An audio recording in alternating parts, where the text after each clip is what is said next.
For kneeling knee stretches, the headpiece can come up, the foot bar is up, 2 springs. The feet go against the shoulder blocks, toes stretching well into the mat, knees gently down. In a C curve, we press out and in, in, and in. The emphasis comes in on the spring, and we're working the powerhouse, working the seat, working the hips. Change the back to an extended open position and go 8 to 10 repetitions more. So 8 to 10 of each of these first 2 exercises. Then we curl back to the C curve, lift the knees a couple of inches off and press out and in with the emphasis pulling the carriage home each time with vigor and strength.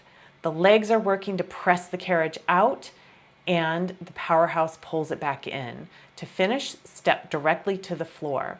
For a variation to strengthen one side that's maybe out of balance, we can come up, knees off the mat, and bring one foot forward on the mat. Press out and in 5 to 8 times. This is deeply strengthening for the hip and the back of the leg, and it's also a great way to learn this exercise if having trouble with the C curve.